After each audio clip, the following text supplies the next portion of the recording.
Bueno, Dios los bendiga a todos. Me gustó el canto que estaba cantando Isabel de Anhelo conocerte, Espíritu Santo, porque de eso vamos a hablar. El título de hoy es La promesa olvidada.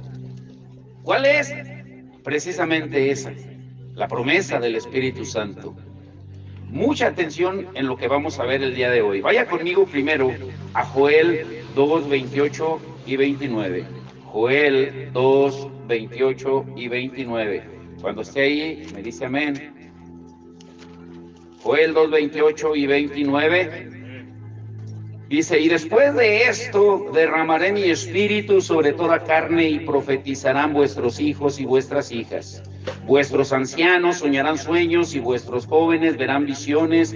Y también sobre los siervos y sobre las siervas derramaré mi espíritu en aquellos días. Ahora vayan a Hechos. Primero Juan 14, 26. Juan 14, 26. Cuando Jesús habló acerca del Espíritu Santo, Él dijo cosas muy interesantes que a veces no entendemos o pasa desapercibido. Juan 14, 26 dice, mas el Consolador, el Espíritu Santo, a quien el Padre enviará en mi nombre, Él os enseñará todas las cosas y os recordará todo lo que yo os he dicho. Si se da cuenta, dice, el Padre enviará. Y cuando Él venga, Él enseñará y recordará todas las cosas. Le pregunto, ¿el Espíritu Santo está pasivo o sigue activo? Sigue activo. Si nosotros somos estrictamente bíblicos, nos damos cuenta que en el Antiguo Testamento, de Génesis hasta Malaquías, es el Padre hablando, Jehová. Y si leemos los evangelios, San Mateo, San Marcos, San Lucas y San Juan, nos damos cuenta de que es el Hijo hablando. Y si leemos del libro de los Hechos hasta Apocalipsis, nos damos cuenta de que es el Espíritu Santo hablando. Los tres hablando en una perfecta unidad y armonía. La Biblia se compone de los tres, del Padre, del Hijo y del Espíritu Santo, y no hay rango de categoría. Como muchas veces dicen, la tercera persona de la Trinidad es el Espíritu Santo. ¿Quién te dijo que es el tercero? O la segunda persona de la Trinidad es Jesús. ¿Quién te dijo que es el segundo? El primero es el Padre. ¿Quién te dijo? Los tres son uno solo. No hay rangos. Por eso Jesús dice, el Padre lo va a enviar, Él les va a enseñar todas las cosas y les va a recordar todo lo que yo hablé. Ahora vayan a San Juan 16, 14. Mucha atención, el día de hoy nos va a abrir los ojos y nos va a cambiar la perspectiva de ver las cosas, si ponemos atención.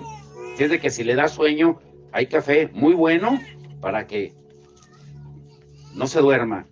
San Juan 16, 14 dice, Él me glorificará, porque tomará de lo mío y os lo hará saber. ¿A quién va a glorificar el Espíritu Santo? A Jesús. Cuando el Padre habló en el Antiguo Testamento y después vino Jesús en los Evangelios, Jesús glorificó al Padre. Él decía, todo lo que yo veo hacer a mi Padre y hablar a mi Padre, eso hablo. Una vez que Jesús se fue y vino el Espíritu Santo, Él dijo, ahora Él me va a glorificar a mí. O sea, entre los tres no hay contención, no hay pleito, sino hay una perfecta unidad. No hay celos. Mucha gente dice, no, es que al que le debemos de cantar es al Padre. Otros, no, es que es a Jesús. No, es que es al Espíritu Santo. En realidad es a los tres, porque cuando se le canta a uno, se le canta a los tres. Se le adora a los tres. Jesús, antes de morir en la cruz, mientras estuvo con sus discípulos, les habló acerca de la promesa del Espíritu Santo que el Padre prometió y que se iba a cumplir cuando Él resucitara y ascendiera, se fuera al cielo. Incluso les habló durante 3 capítulos. San Juan 14, San Juan 15 y San Juan 16 les habló acerca del Espíritu Santo. Y antes de subir al cielo, les dio una orden muy clara y específica.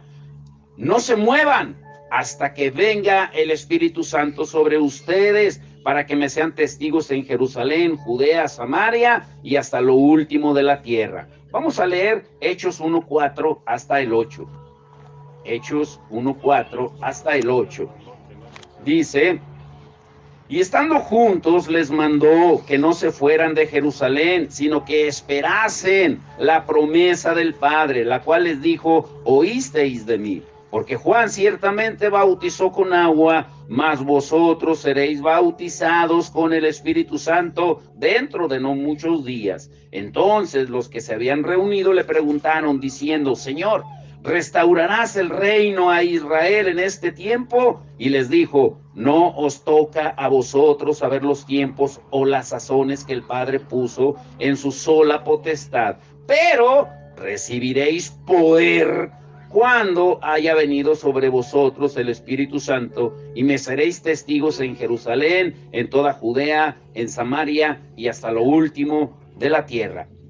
Pero, ¿por qué, si Jesús fue tan claro en decir que no se movieran, que hasta que viniera la promesa del Espíritu Santo, por qué la iglesia ha olvidado esa promesa?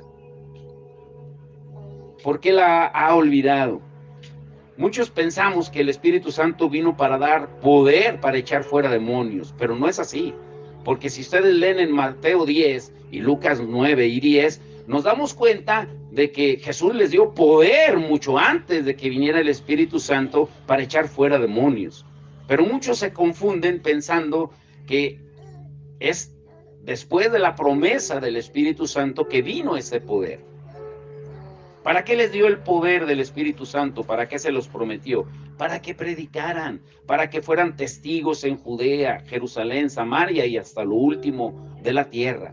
O sea, en pocas palabras, si queremos ser efectivos en la gran comisión que es predicar el Evangelio, que Jesús nos ordenó a todos, ¿a cuánto nos ordenó? Mientras Él regrese,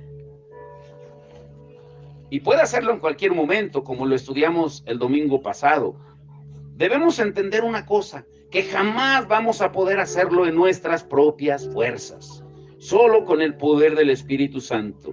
Segunda de Timoteo 1:7 dice: porque no nos ha dado Dios espíritu de cobardía, sino de poder, de amor y de dominio propio. Lo primero que menciona aquí en Segunda de Timoteo 1:7 es poder, un espíritu de poder. Ahora escuchen esta pregunta, muy atentos, va a haber muchas preguntas. Pero ¿cuándo fue la última vez que tú y yo usamos la palabra poderoso para describir a Dios? Presumimos, tenemos un Dios poderoso, mi Dios es poderoso, pero no hace ningún sentido que el Dios todopoderoso tenga hijos que dicen que tienen un Dios poderoso, pero que son miedosos, cobardes, inseguros.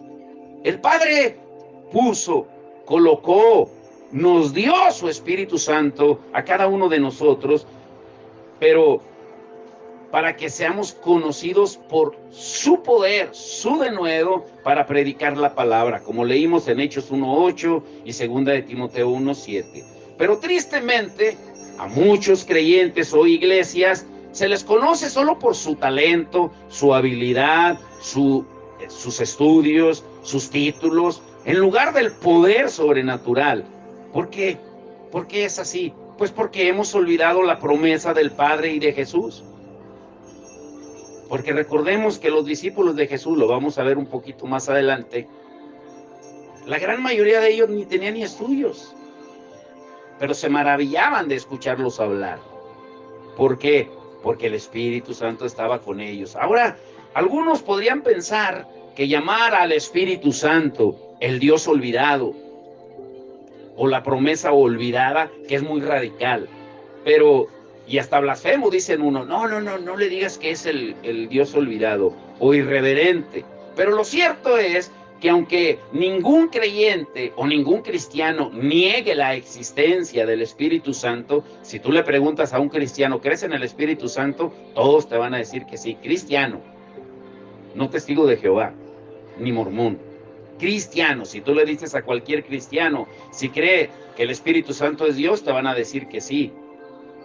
Pero hay millones que jamás han experimentado la presencia del Espíritu Santo o la acción en sus vidas. Y les pregunto, otra pregunta. Hoy en día, ¿cómo se determina el éxito en las iglesias? Todos lo sabemos. ¿Cómo una iglesia hoy en día determina que es exitosa? En los números, en los términos de asistencia, más que del poder del Espíritu Santo. Hoy en día se pone más énfasis en cuántos asistentes tienes, cuántos miembros tienes en la iglesia, a que cuánto fruto da la iglesia del poder del Espíritu. Porque nos interesan los números. Hoy en día hay un modelo de iglesia motivacional, no es un secreto, donde queremos escuchar solamente promesas de bendición, de éxito, de prosperidad, de todo va a estar bien, y incluso hasta ponemos, mi reina, mi príncipe, los que te humillaron se humillarán delante de ti.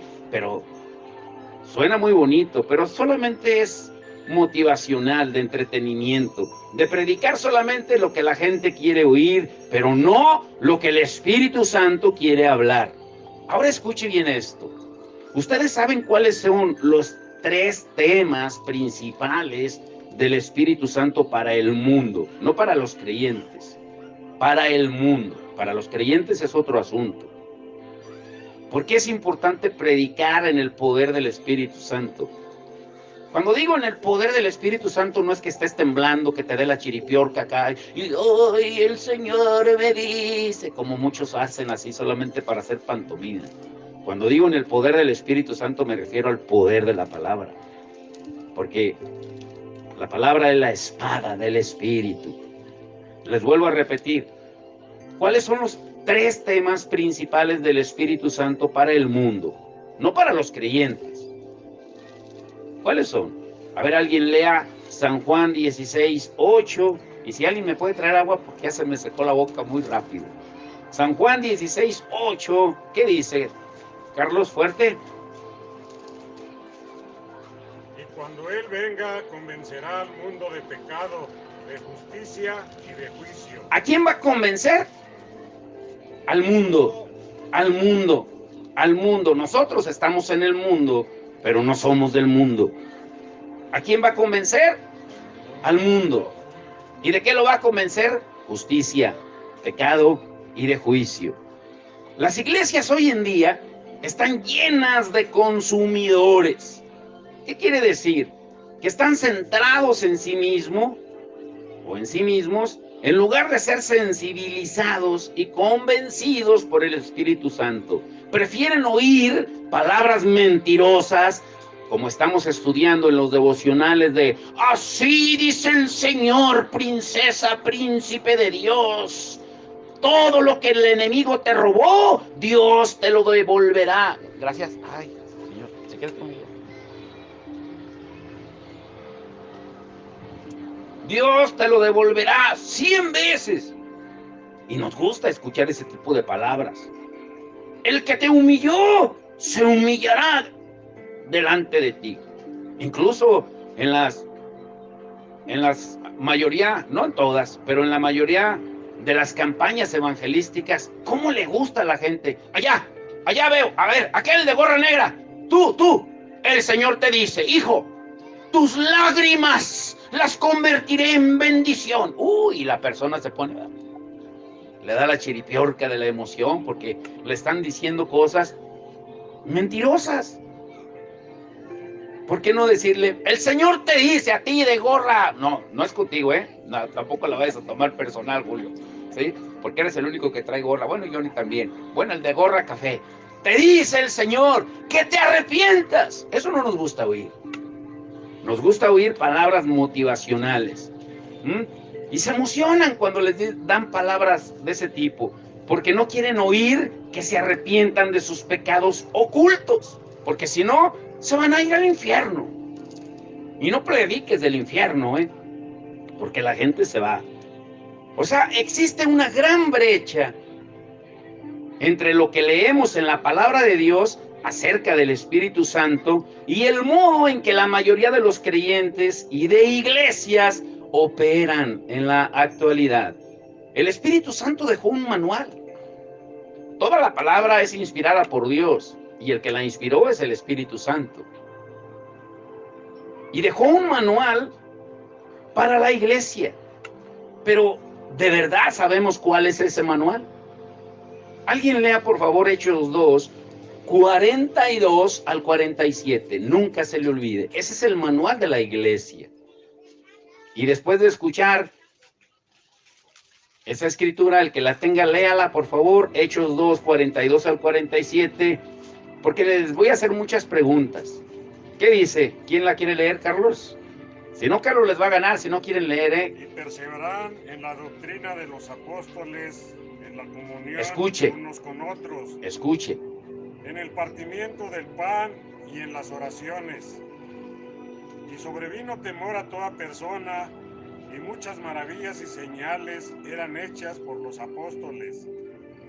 Todos los que habían creído estaban juntos y tenían en común todas las cosas, y vendían sus propiedades y sus bienes y los repartían a todos según la necesidad de cada uno, y perseverando unánimes cada día en el templo y partiendo el pan en las casas, comían juntos con alegría y sencillez de corazón.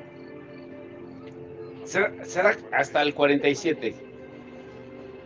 Alabando a Dios y teniendo favor con todo el pueblo, y el Señor añadía cada día a la iglesia los que habían de ser salvos. Si nos damos cuenta, ahí hay 14 puntos mínimo de lo que dice que dejó el Señor como instrucción. Cuando digo Señor es igual el Espíritu Santo, la palabra. Y la primera pregunta es, ¿quién es el que añade a la iglesia? El Señor.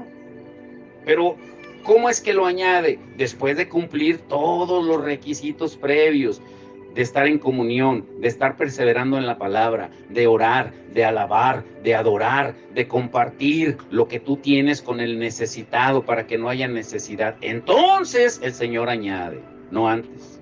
Nosotros queremos ver iglesias grandes, pero sin manifestar el amor de Dios al prójimo.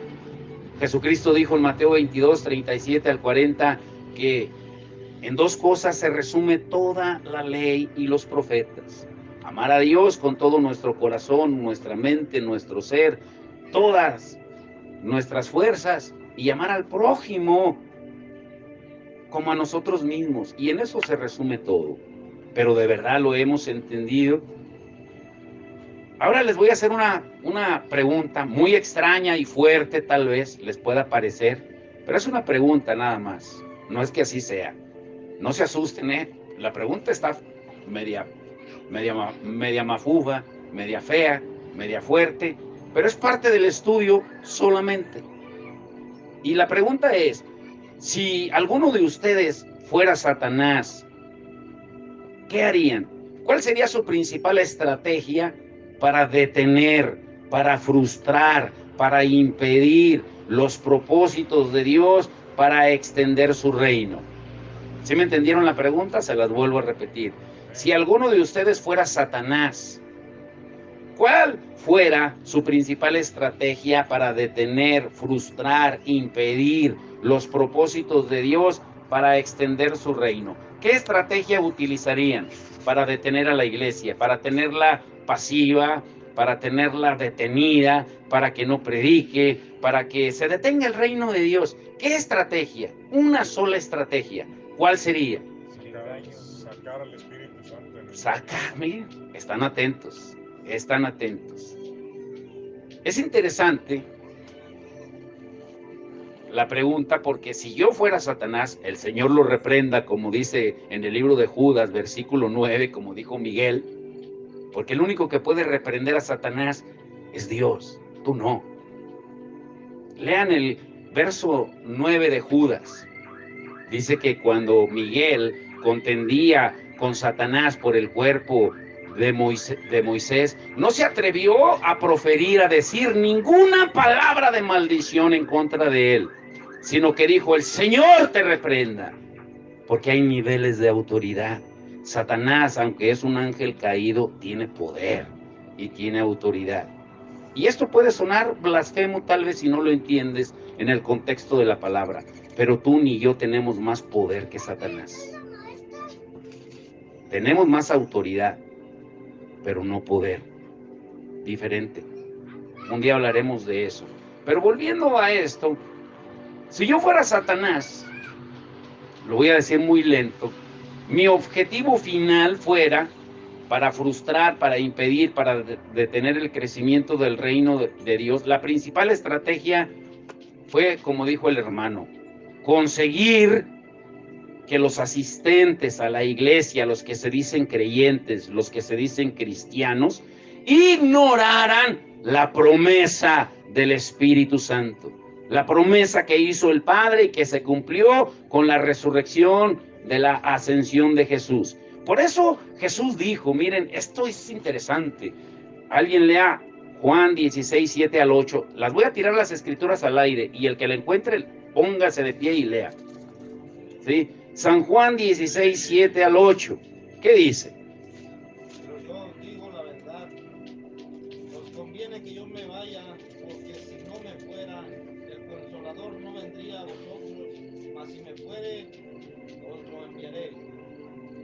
Y cuando Él venga, convencerá al mundo de pecado, de justicia y de juicio. ¿Qué entiende ahí? Lo más importante que dijo Jesús. Para usted, ¿qué es lo más importante que dijo Jesús en esos dos versículos? Algo que pasamos por alto. Dijo, les conviene que yo me vaya. ¿Cómo? ¿Cómo va a convenir que Jesús se fuera?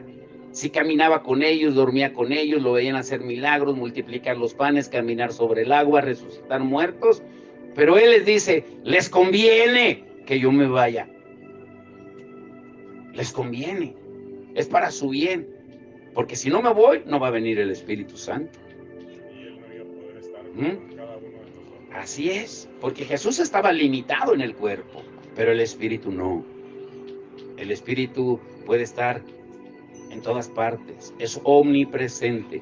Jesús en su cuerpo mortal de hombre no era omnipresente, no podía estar en todas partes. Les conviene. Ahora, ¿qué sucede cuando no está el Espíritu Santo? ¿Qué sucede? Sin Él, sin el Espíritu Santo, usted y yo, que nos decimos creyentes, cristianos, vamos a operar con nuestras propias fuerzas y solamente vamos a lograr resultados del tamaño del hombre. Y te vas a frustrar, te vas a cansar, te vas a desanimar, te vas a deprimir. Pero cuando los creyentes viven en el poder del Espíritu Santo, la evidencia en sus vidas es sobrenatural. Ahora, ¿cuál es la mayor evidencia de una persona que tiene viviendo al Espíritu Santo dentro de él? ¿Cuál creen ustedes que es?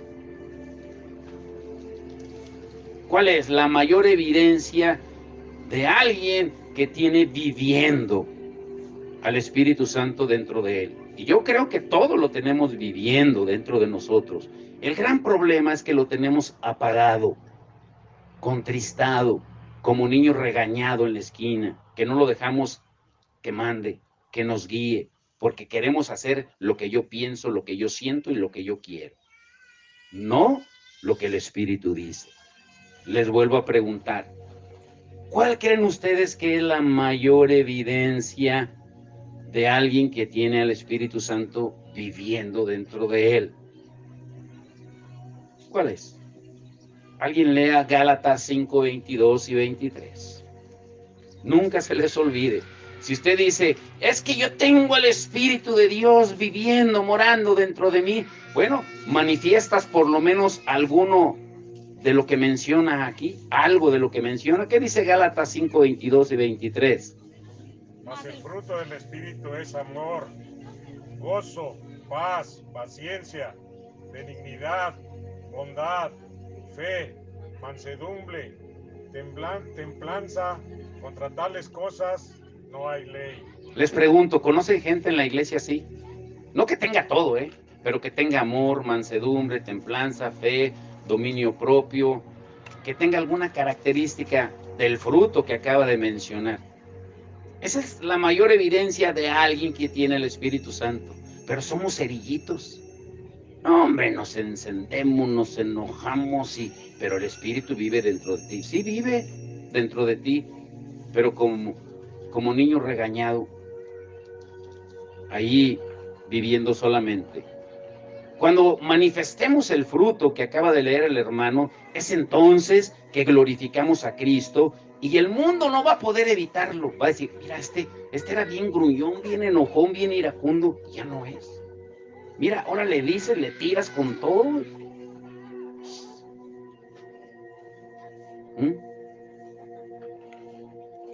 La otra vez pasó alguien, no voy a decir el nombre, ahí por la casa, en su tractor, saquen conclusiones. Y volteó, yo estaba regando y volteé a verlo y quise saludarlo. Y voltea así con coraje y le hace, sinvergüenzas. Y yo sentí que quería responderle, pero me aguanté. La verdad me aguanté.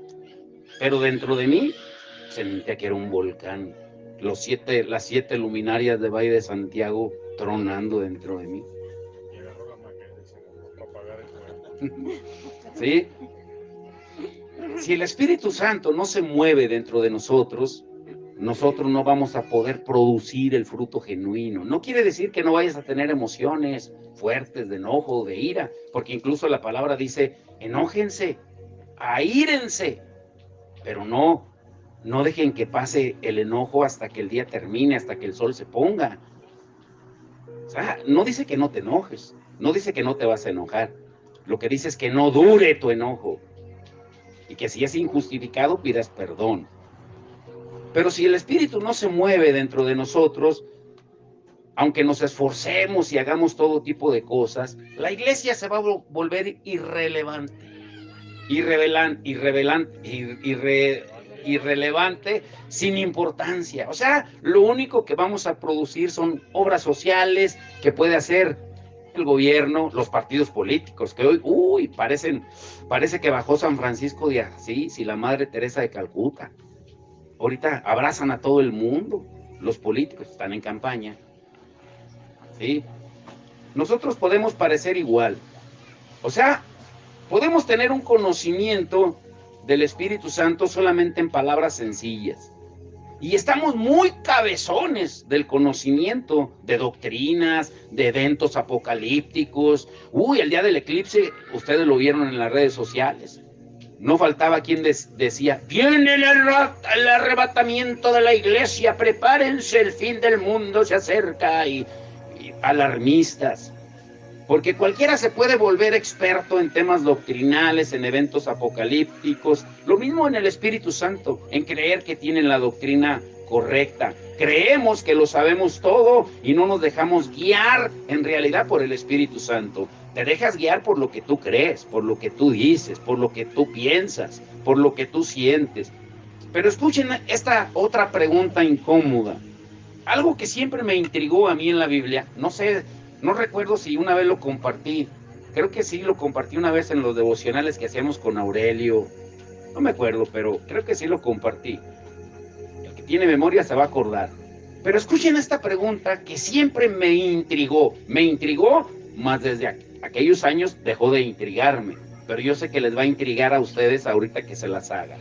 En el Antiguo Testamento, recuerde que es el Padre hablando, de Génesis a Malaquías.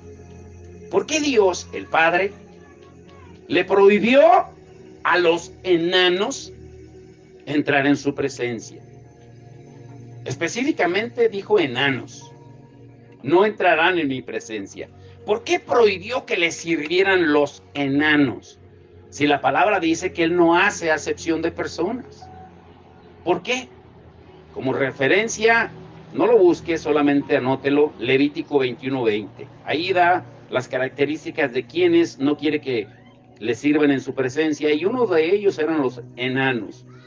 Ahora, para entenderlo tenemos que entender el contexto de cómo son los enanos. ¿Cómo es una persona enana? Por ejemplo, los de mi época. Los de no crecen. Los de mi época recordarán, por ejemplo, un artista muy famoso, ya murió, Nelson Ned. ¿Cuántos se acuerdan de Nelson Ned? El gigante de la canción. Era un enanito, pero tenía una potencia, parecía que tenía 7 pulmones. Cantaba que qué bárbaro. Pero era una cosita así. Y hablaba y quiero cantar del amor. Y empezaba a cantar y retumbaba. Nelson Ned, como dice Jonathan, no tenía su cuerpo desarrollado, pero estaba lleno de conocimiento, de habilidades. O sea, las personas enanas están cabezones, pero no tienen el cuerpo desarrollado. No estoy hablando despectivamente, simplemente como ejemplo. Un enano puede tener más habilidades y capacidades intelectuales, de conocimiento que tú y que yo, y está comprobado. Pero hay una limitante: no se desarrollan. O sea, son cabezones no desarrollados. ¿Qué quiso decir el Señor con eso de los enanos? Que la madurez no se define por el conocimiento, sino por la experiencia. Muchos de los que asisten a la iglesia, y me voy a poner entre la colada, estamos bien cabezones de conocimiento, pero no de la práctica. Porque no amamos al prójimo. Yo no me explico cómo gente que dice que alaba a Dios, que cree en Dios. Como ejemplo tenemos aquí en el rancho una iglesia, no digo el nombre, ustedes la saben, pero ¿cómo es posible que hablen con tanto odio de los demás, que supuestamente somos hermanos también? Yo no lo entiendo.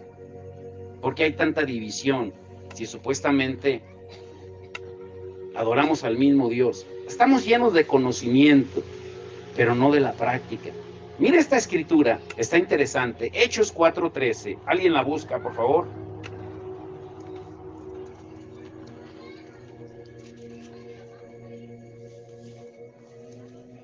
Hechos 4:13. ¿Qué dice? Entonces, viendo el denuedo de Pedro, El denuedo es la valentía, la fluidez con la que hablaban la palabra. ¿Qué más dice, Rafa? Perdón. y de Juan, y sabiendo que eran hombres sin letras Sin estudios. y del vulgo, se ¿Sí? maravillaba y les reconocía que habían estado con Jesús. ¿Sí entendió? Pedro y Juan, dice que la gente decía, ¿estos cómo pueden hablar así? Con ese denuedo, con esa fluidez, con esa valentía acerca del Señor. Si no tienen ni estudios, son hombres comunes y corrientes. Pero ¿qué es lo que les reconocían? Que habían estado con Jesús, que tenían práctica, experiencia. Algunas personas hablan mucho y hasta presumen del Espíritu Santo, pero sus vidas no reflejan el fruto de él. Otros hablan del Espíritu Santo en términos teóricos y teológicos y te pueden dar estudios acerca del Espíritu Santo, pero no experimentan nada en acción en sus vidas. Mucha teoría sin práctica, pero también están los que con frecuencia no hablan del Espíritu Santo, pero sin embargo su vida es una que refleja el fruto y la presencia del Espíritu Santo. ¿Sí entendieron esos 3 ejemplos? Ahora, Pablo le escribió a los corintios que sus palabras cuando él fue con ellos no eran sabias ni elocuentes, sino más bien fueron con demostración de poder y del Espíritu Santo. Ahora sí les voy a asignar, Voy a empezar de aquí. Carlos, 1 de Corintios 2, 4 al 5. Rafa, 1 de Corintios 4, 20. Jonathan, Juan 16, 13 y 14. Caro Vázquez, 1 de Corintios 2, 12 al 16. ¿Me ayudas? 2 de Timoteo 3, 16. Y Armando, Hechos 1:4. Hasta ahí. Ahorita seguimos con el orden hacia atrás. Ponga mucha atención lo que Pablo decía. Cuando él fue a la iglesia de Corinto, Una iglesia que se caracterizaba por presumir que tenían los dones del Espíritu Santo y que había señales, maravillas, milagros. Pablo los ubica. Escuche bien lo que les dice. Primera de Corintios 2, 4 al 5. Y ni mi palabra ni mi predicación fue con palabras persuasivas de humana sabiduría, sino con demostración del Espíritu y de poder, para que vuestra fe no esté fundada en la sabiduría de los hombres, sino en el poder de Dios. Y más adelante, ¿qué dice? Rafa, Primera de Corintios 4:20. Porque el reino de Dios no consiste en palabras, sino en poder. En poder. O sea, no se trata solo de hablar de Dios, sino ver a Dios moverse a través de su iglesia, de la gente, y por medio del cuerpo de Cristo en todo el mundo. No podemos vivir estancados solo en teorías y enseñanzas. Jesús dijo algo tan poderoso, pero lamentablemente ha sido sacado fuera de contexto, porque dicen que el Espíritu Santo de Dios ya no habla hoy en día en la iglesia. Pregúntenle a un calvinista, de los que dicen salvos siempre salvos, y ellos les van a decir que la palabra ya está escrita y que el Espíritu ya no habla. Pero eso no es lo que dijo Jesús. No hemos entendido. ¿Qué dice Juan 16, 13 y 14? ¿A quién le tocó? Pero cuando venga el Espíritu de verdad, Escuche bien lo que dice. Cuando venga el Espíritu Santo, cuando venga, fíjese lo que va a suceder. Él os guiará a toda la verdad, porque no hablará por su propia cuenta, sino que hablará todo lo que oyere, y os haré saber las cosas que habrán de venir. Él me glorificará, porque tomará de lo mío y lo hará saber. ¿Está hablando ahí en tiempo pasado o tiempo futuro? ¿Sí entendieron o no entendieron? ¿En qué tiempo está hablando? Tiempo futuro. El Espíritu Santo no está limitado.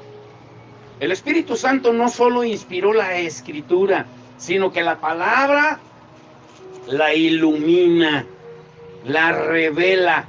¿Cuántas veces tú y yo no hemos leído un versículo y lo lees y lo lees y lo lees y no? Pero de repente lo lees y dices, ah, caray, no lo había entendido. ¿Sí les ha pasado o solo a mí? Es cuando el Espíritu lo revela. ¿Qué dice, Caro? Primera de Corintios 2, 12 al 16. Pongan atención, ¿qué dice?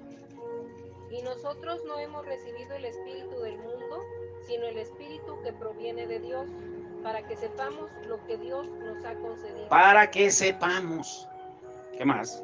Lo cual también hablamos, no con palabras enseñadas por sabiduría humana, sino con la que enseña el Espíritu, acomodando lo espiritual a lo espiritual. Pero el hombre natural no percibe las cosas que son del Espíritu de Dios, porque para él son locura, y no las puede entender porque se han de discernir espiritualmente. En cambio, el espiritual juzga todas las cosas, pero él no es juzgado de nadie. Porque ¿quién conoció la mente del Señor? ¿Quién le instruirá? Mas nosotros tenemos la mente de Cristo. ¿Se da cuenta lo que dice? La palabra se predica sola. ¿Y qué dice en 2 de Timoteo 3:16? ¿Qué dice? 2 de Timoteo 3:16. Toda la escritura es inspirada por Dios y útil para enseñar, para Redarguir. para instruir en justicia. Toda la escritura es inspirada por Dios. Por el Espíritu Santo, inspirada. Pero hay algunos que se preguntan, no, es que ya tengo a Jesús, es que lo solo Jesús, o ya tengo a Jehová, los testigos de Jehová. ¿Por qué necesito al Espíritu Santo? En primer lugar, porque hay una necesidad desesperada en la iglesia de que al Espíritu Santo de Dios se le dé el lugar para obrar. Y necesitamos volver a lo que Jesús mismo dijo. ¿Qué dijo en Hechos 1:4, Armando? Y estando juntos, les mandó que no se fueran de Jerusalén, sino que esperasen la promesa del Padre, la cual les dijo: oísteis de mí. Les mandó que no se movieran, que no se fueran. Espérense, espérense, no corran ansias. Espérense hasta que venga el Espíritu Santo. Ahora, 2 puntos que vamos a ver rápidamente. Todo esto fue la introducción. La predicación vamos a procurar hacerla en 20 minutos. Todo lo que vimos fue la introducción. Número 1, solo 2 puntos. Número 1, ¿por qué el Espíritu Santo vino en la fiesta de Pentecostés? Porque a veces leemos, y fue el día de Pentecostés cuando vino el Espíritu Santo, pero ahí te quedas y ni investigas por qué fue en Pentecostés, ni por qué lo dice, nada, te quedas así. Si te pregunta, o si yo le preguntara a cualquiera de ustedes qué es Pentecostés, estoy seguro que nadie sabe. ¿Verdad que no? Y hay gente que tiene años en el Evangelio, pero no saben, porque no investigan, porque no estudian. ¿Por qué el Espíritu Santo vino en la fiesta de Pentecostés? ¿Qué significa? Para ver por qué el día de Pentecostés tiene tanta importancia para nosotros, necesitamos leer lo que dice Hechos 2, 1-4. A ver, léanlo el que lo tenga.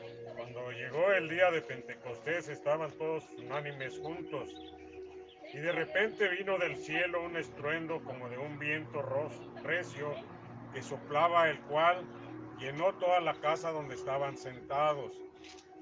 Y se les aparecieron lenguas repartidas como de fuego, asentándose sobre cada uno de ellos.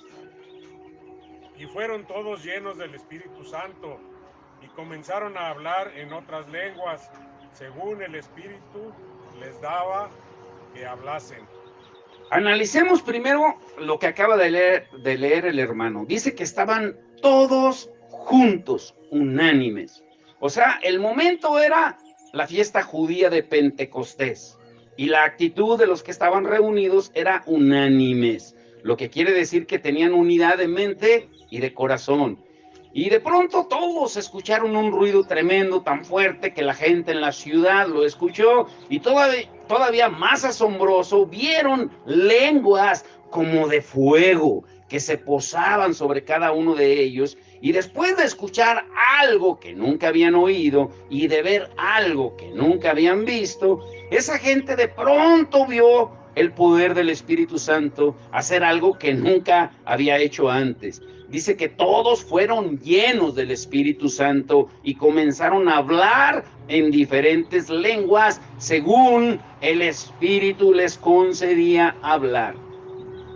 En primer lugar, la palabra griega que se traduce como lenguas es glosa, que es la raíz de la palabra glosario y significa idioma. Es decir, las 120 personas reunidas de repente comenzaron a hablar en idiomas que no conocían. Mire lo que dice, se la voy a leer yo, Hechos 2, vayan ahí todos, se lo voy a leer aquí para que se escuche claro y fuerte. Hechos 2, del 5 al 11. Moraban entonces en Jerusalén judíos varones piadosos de todas las naciones bajo el cielo, y hecho este estruendo, se juntó la multitud, y estaban confusos, porque cada uno les oía hablar en su propia lengua, y estaban atónitos y maravillados, diciendo: mirad, ¿no son galileos todos estos que hablan? ¿Cómo pues les oímos nosotros hablar cada uno de nuestra lengua en la que hemos nacido? Partos, medos, elamitas, los que habitamos en Mesopotamia, en Judea, en Capadocia, en el Ponto, en Asia, en Frigia, en Panfilia, en Egipto y en las regiones de África, más allá de Cirene, y romanos aquí residentes, tanto judíos como prosélitos, cretenses, árabes, les oímos hablar en nuestras lenguas las maravillas de Dios. Mas otros, burlándose, decían: están llenos de mosto. Entonces Pedro, poniéndose en pie con los 11, alzó la voz y les habló diciendo: varones judíos, todos los que habitáis en Jerusalén, esto os sea notorio y oíd mis palabras. En pocas palabras, Pedro les dice: no, miren, no se confundan, no es que estén ebrios. Si ustedes contaron las lenguas que comenzaron a hablar, son entre 14 y 15 lenguas diferentes, que los 120 comenzaron a hablar. ¿Sí? Aquí viene la pregunta: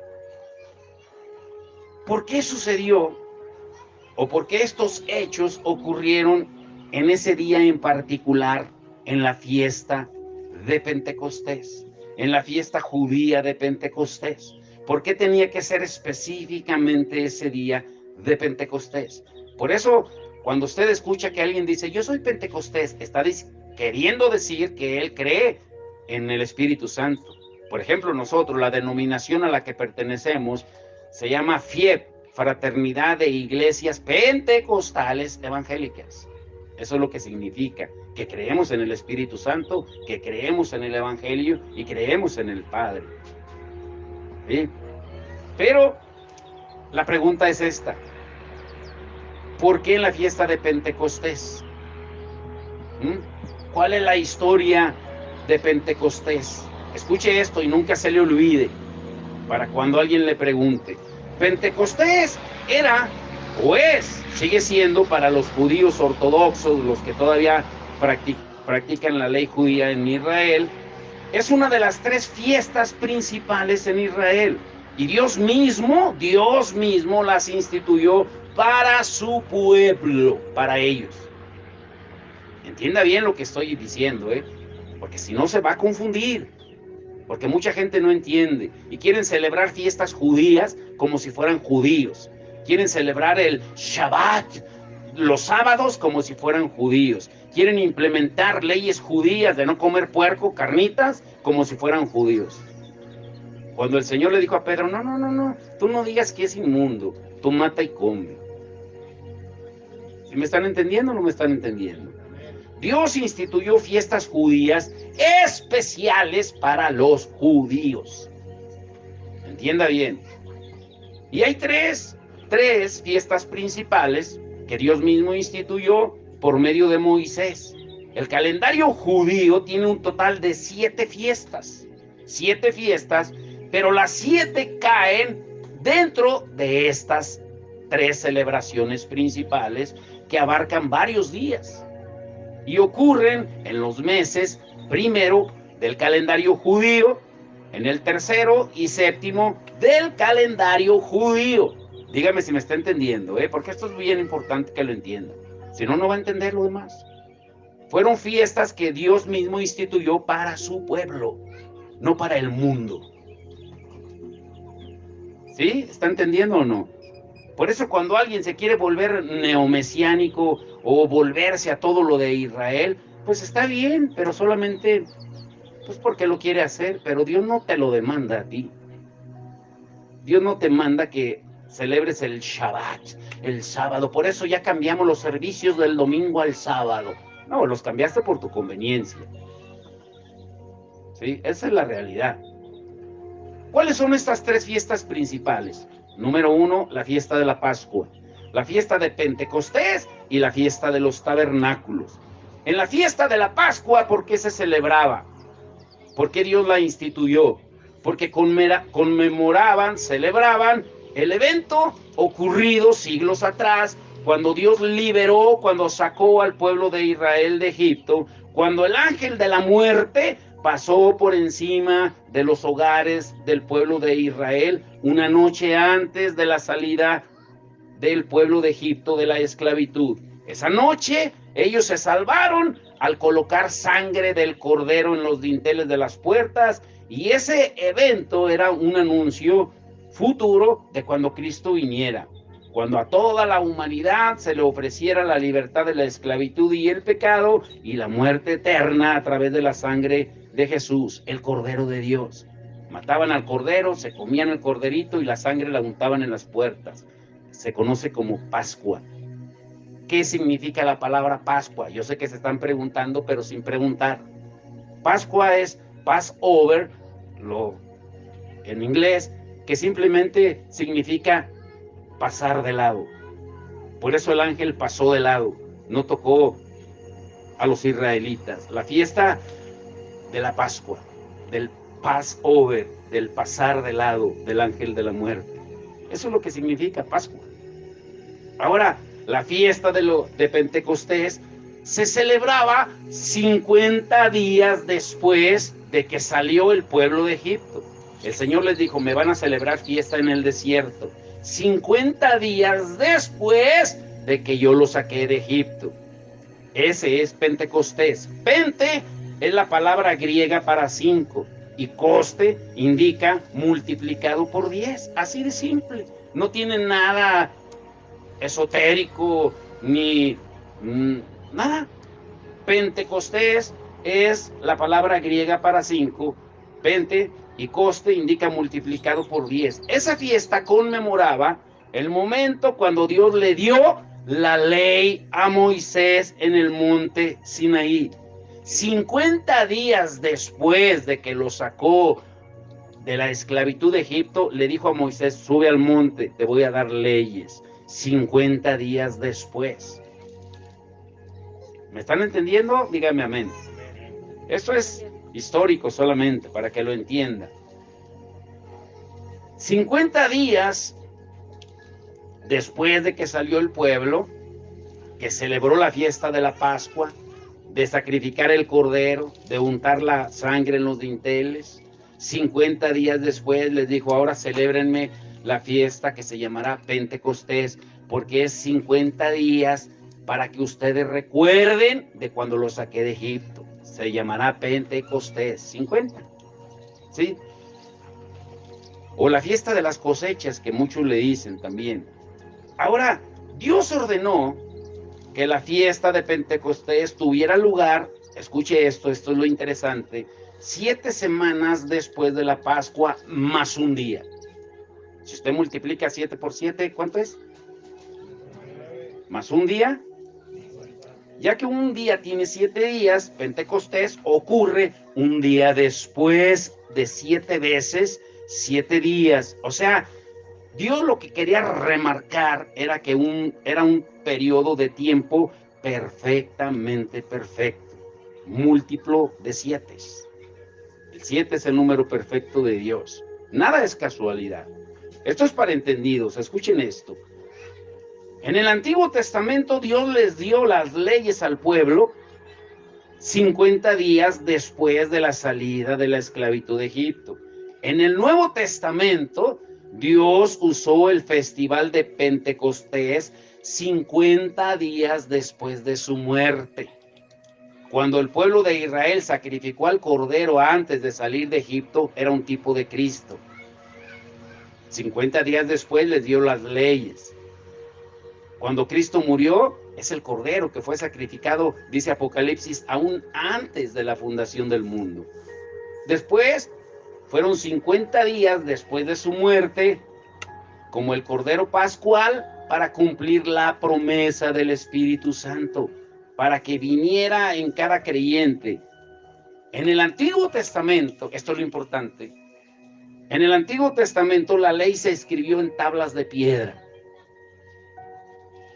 En el Nuevo Testamento, ahora Dios las escribió en nuestros corazones, a través del Espíritu Santo, como Él mismo lo dice. Alguien lea, por favor, Jeremías 31:33. Jeremías 31:33. ¿Qué dice? Pero este es el pacto que haré. Que haré, el pacto que haré. Está hablando en el Antiguo Testamento de algo futuro. Con la casa de Israel, después de aquellos días, dice Jehová, daré mi ley en su mente y la escribiré en su corazón, y yo seré a ellos por Dios, y ellos me serán por pueblo. Así de simple. La única manera en que Dios podía escribir sus leyes en nuestro corazón es a través del Espíritu Santo. No hay otra manera.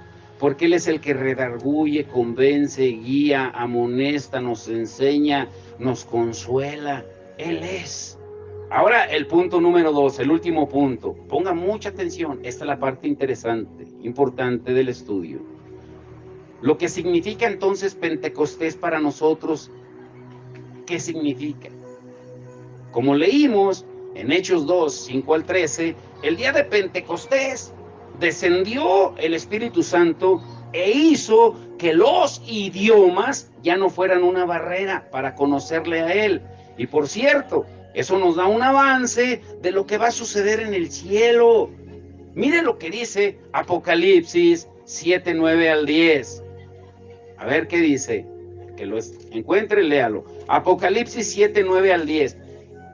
Y está describiendo exactamente lo que sucedió el día de Pentecostés, pero ahora va a ser en el cielo, donde el idioma ya no va a ser barrera. ¿Qué dice Apocalipsis 7? Después de esto miré, y he aquí un gran multitud, la cual nadie podía contar, de todas las naciones y tribus y pueblos. De todas las naciones, pueblos y tribus.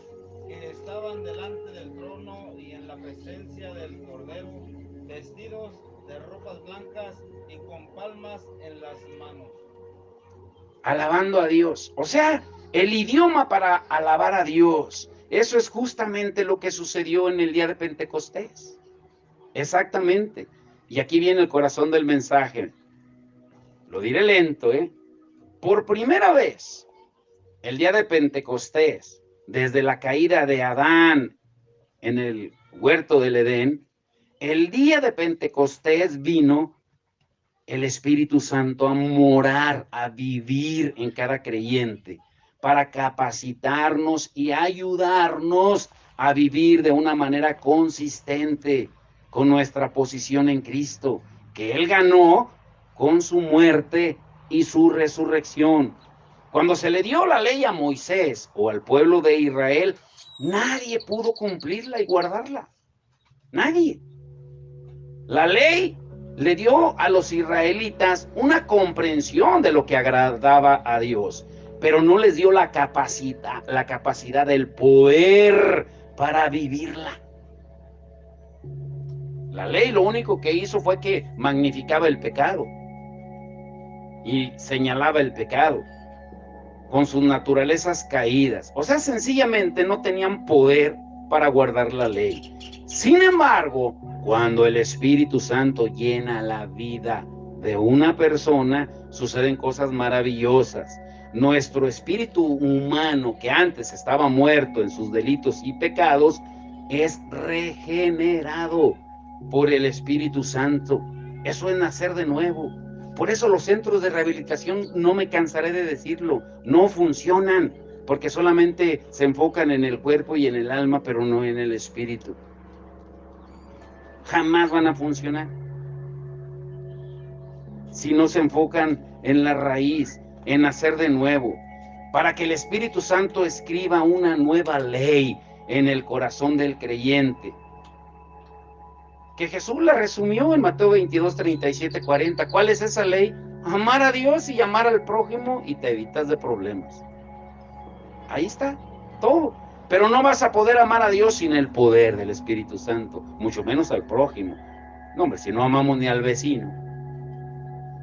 Y cuando digo vecino me refiero al prójimo más cercano, la esposa, el esposo, los hijos, los hermanos, las hermanas. Si nos odiamos, ¿cómo es que decimos que el Espíritu Santo vive en nosotros?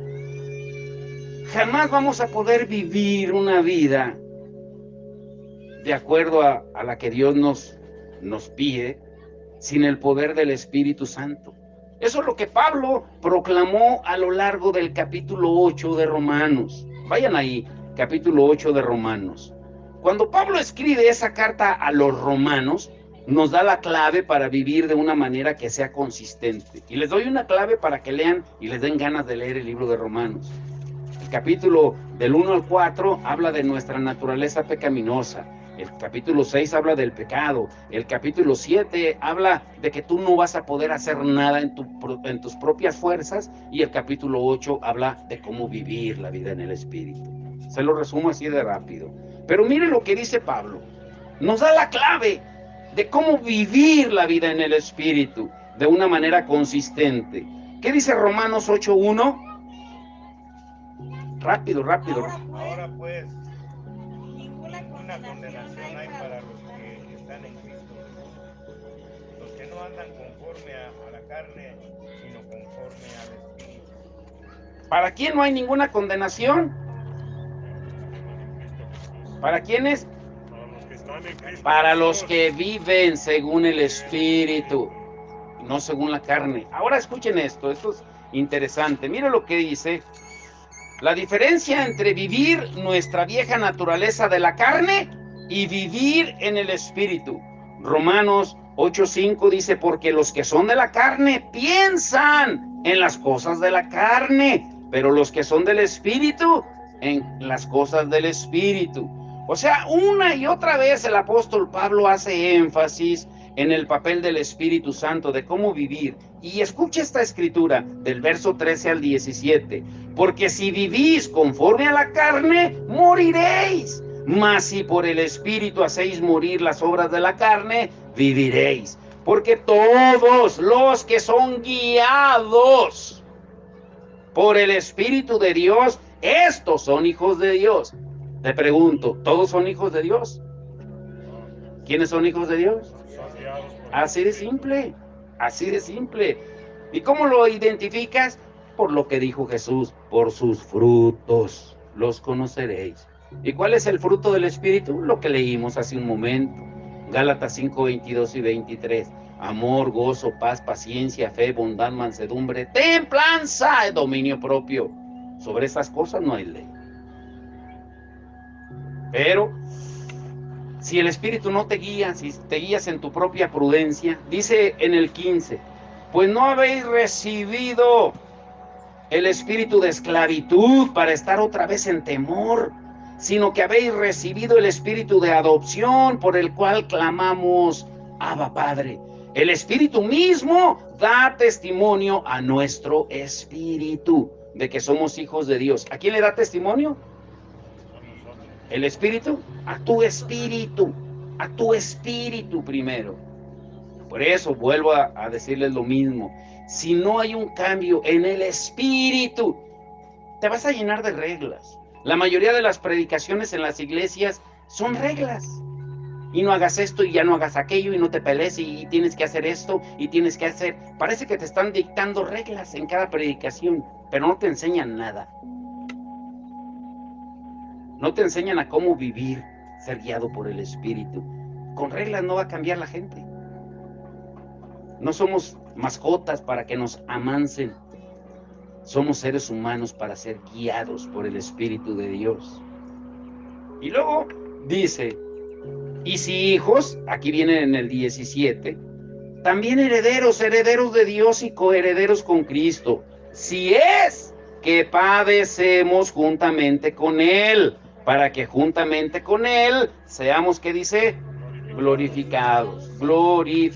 Ahora, como deja claro estos versículos, cuando cultivamos la amistad con el Espíritu Santo y nos rendimos a Él, podemos dejar de sentirnos como gente miserable.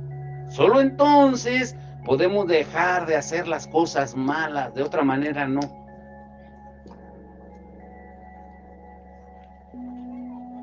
Y les voy a hacer una pregunta, y sean bien sinceros con la respuesta.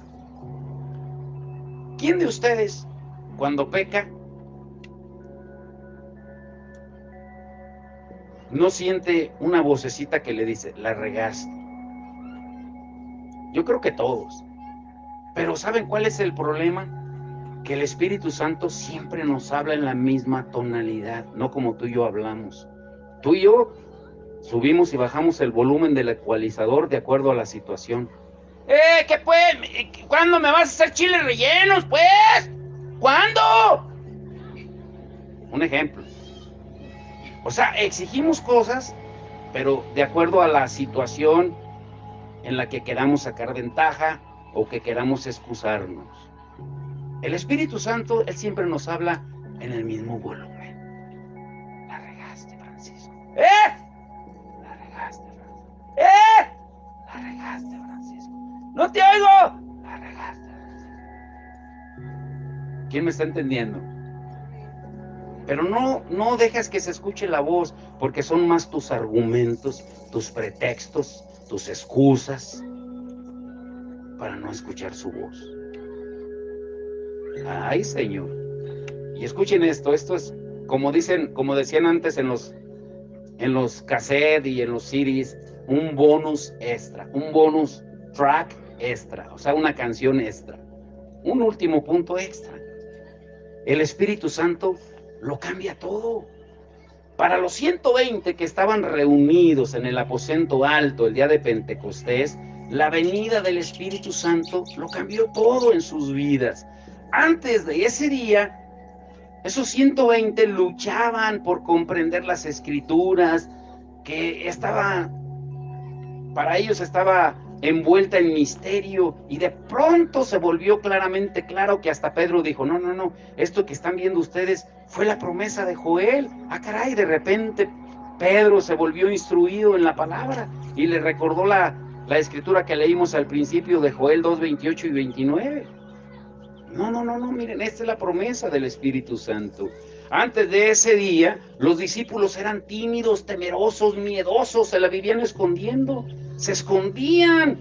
Incluso una jovencita, si ustedes recuerdan la historia cuando crucificaron a Jesús, una jovencita había intimidado a Pedro, un rudo pescador, porque según dicen los estudiosos en los comentarios bíblicos, que Pedro tenía un cuerpo atlético como de luchador. O sea, era fuerte.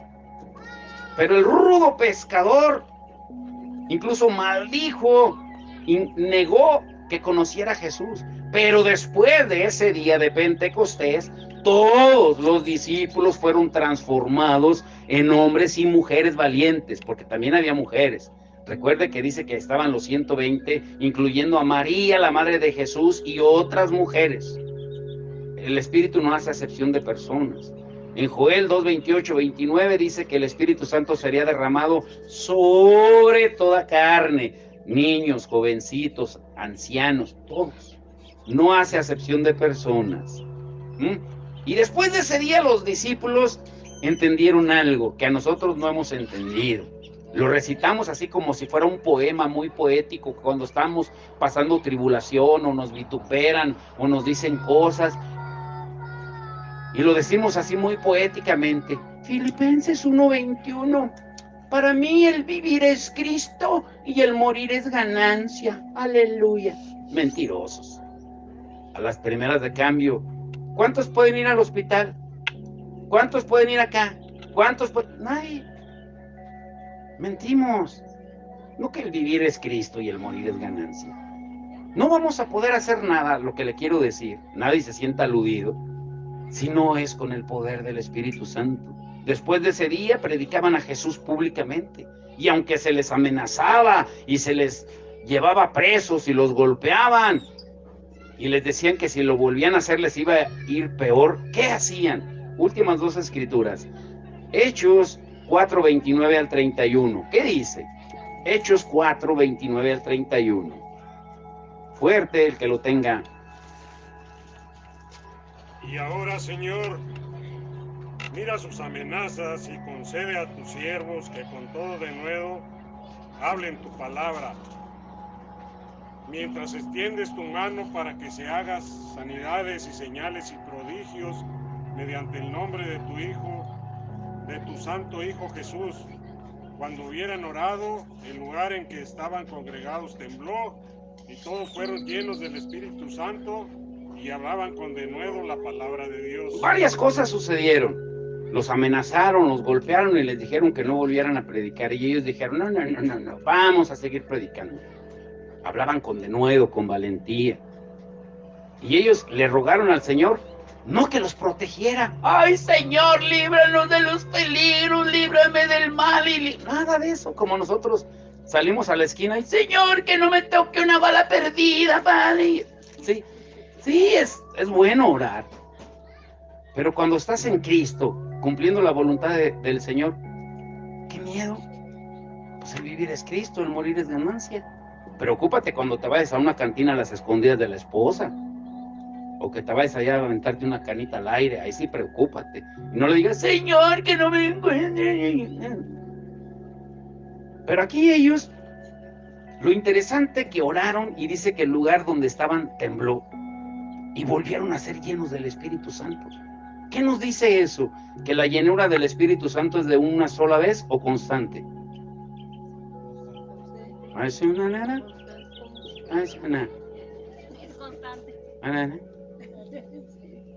¿La llenura del Espíritu Santo es de una sola vez o constante? Constante. Y luego, ¿por qué estamos tan secos?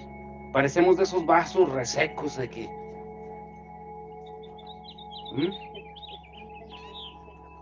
Estamos secos. La transformación que produjo el Espíritu Santo el día de Pentecostés fue asombrosa. Y ellos no olvidaron la promesa del Padre que vino a través de Jesús. La promesa del Espíritu Santo. Y los dejo con esta gema. Escuchen, vamos a estar hablando del Espíritu Santo. Uy, ni se imaginen. Porque es el tema que nos debe de ocupar. Sectas, denominaciones se ocupan de hablar solo de Jehová, Jehová, Jehová en el Antiguo Testamento, que es el antiguo pacto y que ya pasó. Porque lo nuevo anula a lo viejo, ¿o no es así?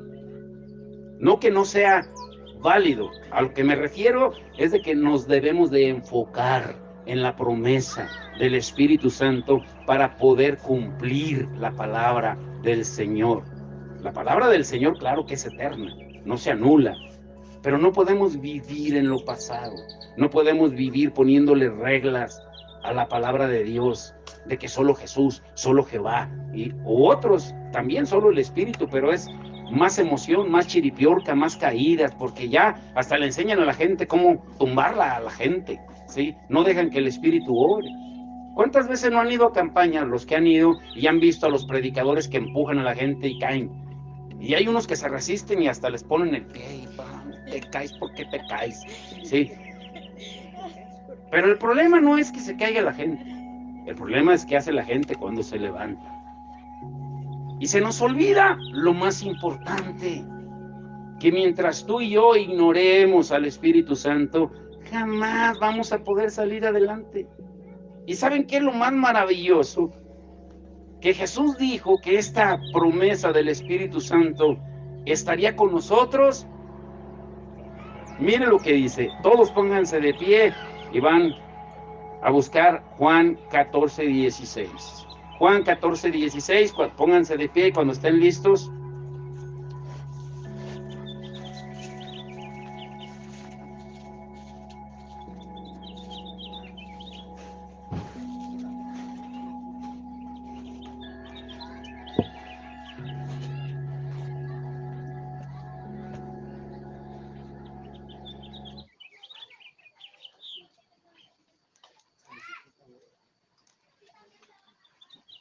Precisamente es para que se vengan bien. ¿Qué dice Juan 14:16? Véngase, carito. Agárrese ese micrófono. ¿Todos? ¿Qué dice? Y yo rogaré al Padre y os dará otro Consolador para que esté con vosotros para siempre. ¿Cuándo va a estar con nosotros? ¿Hasta cuándo? Para siempre. ¿Por qué lo olvidamos entonces? ¿Por qué lo olvidamos? ¿Hasta cuándo va a estar el Espíritu? Para siempre.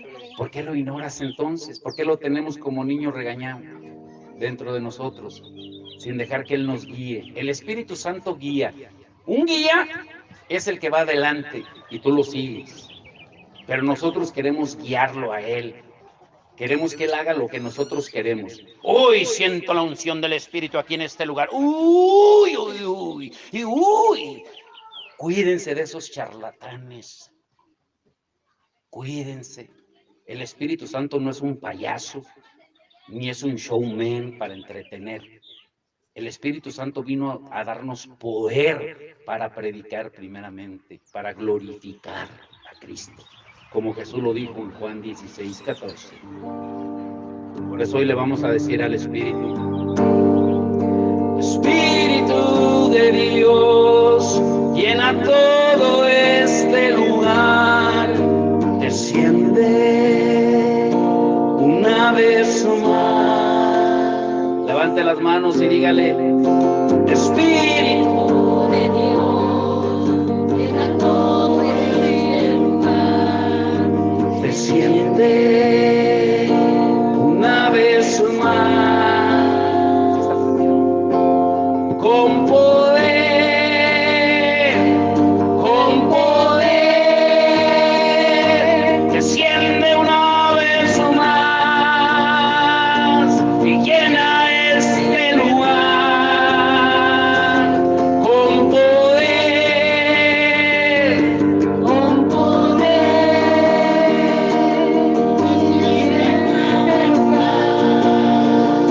Y llena este lugar. Levante las manos al cielo y dígale: Espíritu de Dios, llena todo este lugar.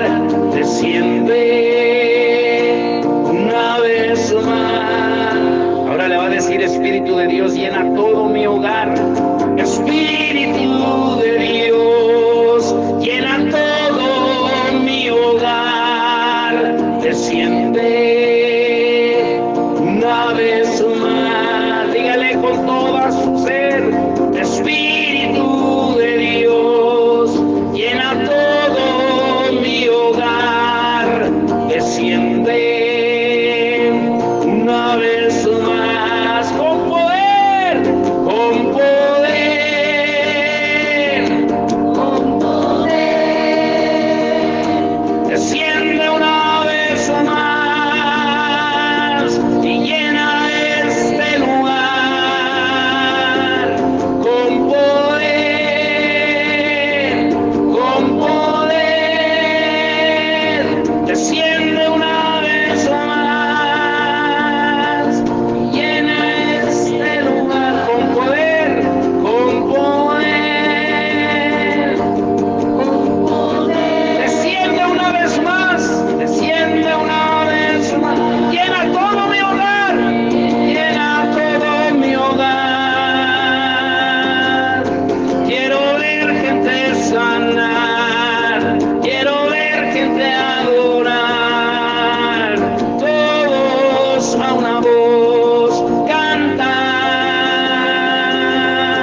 Quiero ver gente sanar, quiero ver gente adorar. Todos a una voz cantar. Con poder, con poder. Desciende una vez más. Llena este lugar. Romanos 8:1 dice que a los que están en Cristo, para los que están en Cristo no hay ninguna condenación. ¿Por qué dice? Porque estando en Cristo somos más que vencedores. Somos más que vencedores en Cristo Jesús. El Espíritu Santo nunca va a guiar a nadie que no esté en Cristo. ¿Sí entendió? El Espíritu Santo jamás va a guiar a nadie que no esté en Cristo. Hoy vamos a decir: más que vencedor, más que vencedor, soy en Jesús. Más que vencedor, más que vencedor, soy en Jesús. Cántelo y créalo. Más que vencedor, más que vencedor, soy en Jesús. A la muerte y la enfermedad Él las venció. A la muerte y la enfermedad Él las venció. A la muerte y la enfermedad Él las venció. Principados y potestades Él humilló. Principados y potestades Él humilló. Principados y potestades Él humilló. Más que vencer.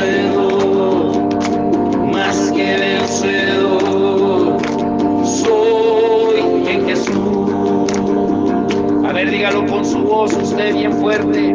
Más que vencedor, más que vencedor, soy en Jesús. Una vez más fuerte.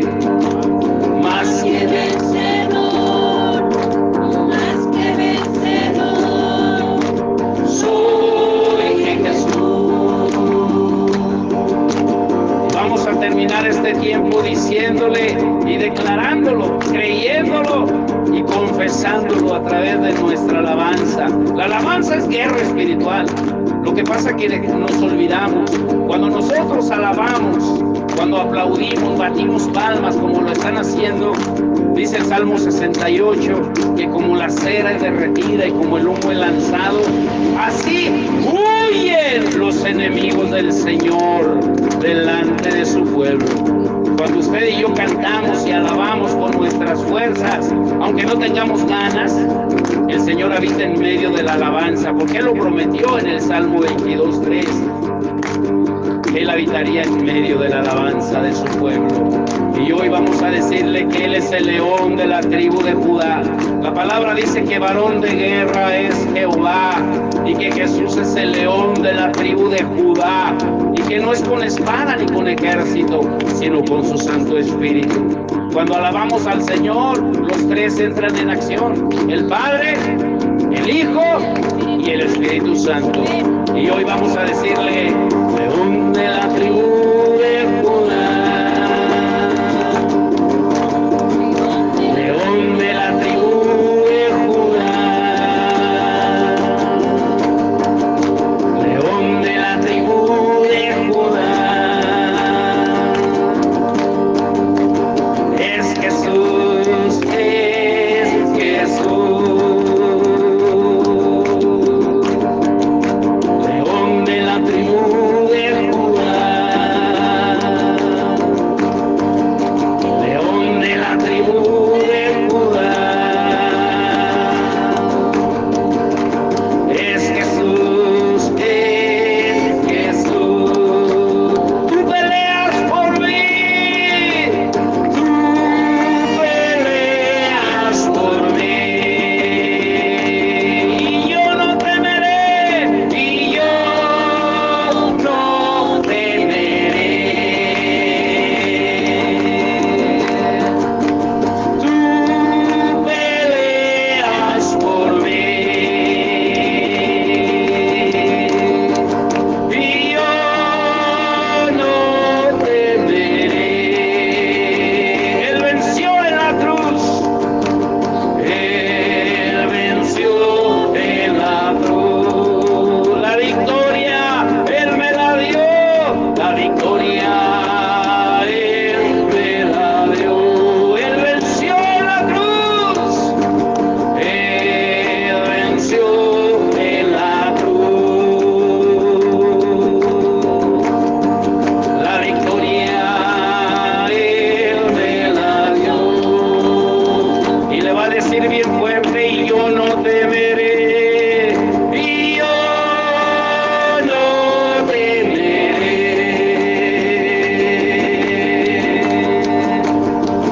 y yo no temeré, y yo no temeré.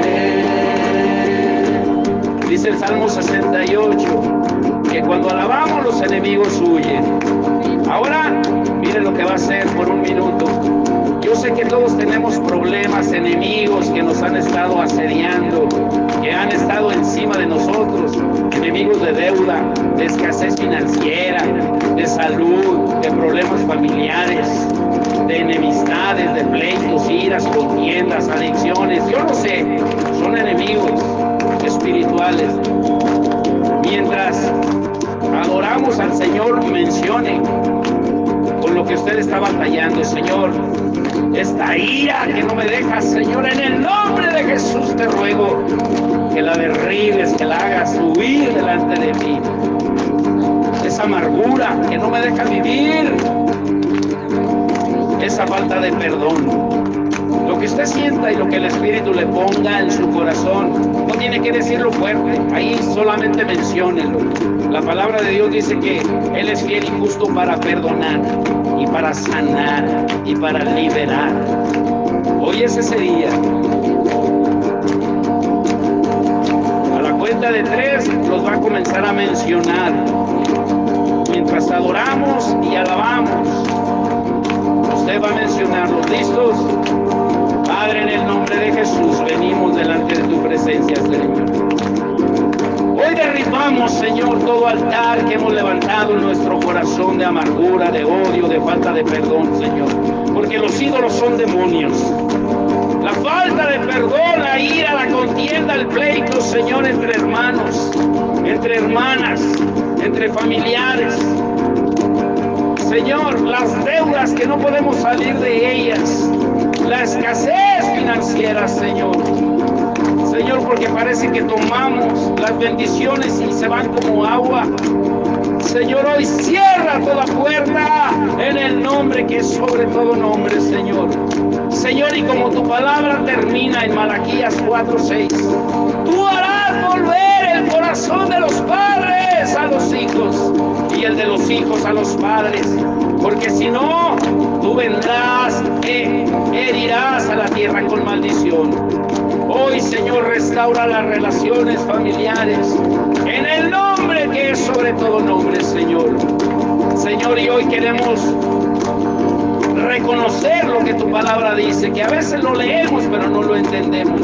Segunda de Timoteo 1:7, porque no nos ha dado Dios espíritu de cobardía, sino de poder, amor y dominio propio. Y hoy terminamos diciendo, y yo no temeré, y yo no temeré,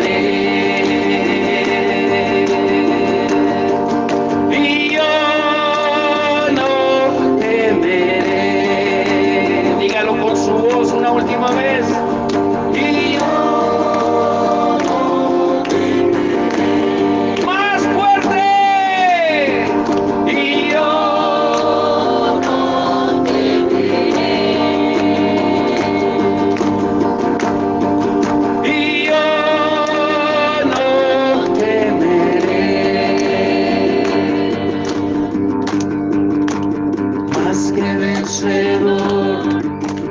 Más que vencedor, soy en Jesús. Levante las manos al cielo y dígale, más que vencedor, más que vencedor, soy en Jesús.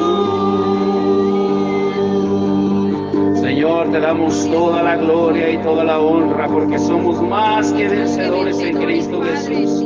Señor, y que no olvidemos jamás la promesa de tu Espíritu Santo, porque tú prometiste que estaría con nosotros para siempre, y Él está con nosotros para siempre. Te damos toda la gloria y la honra, y el pueblo de Dios dice, fuerte, amén, dele palmas fuerte al Señor. Aleluya. Vamos a poner la silla en las mesas.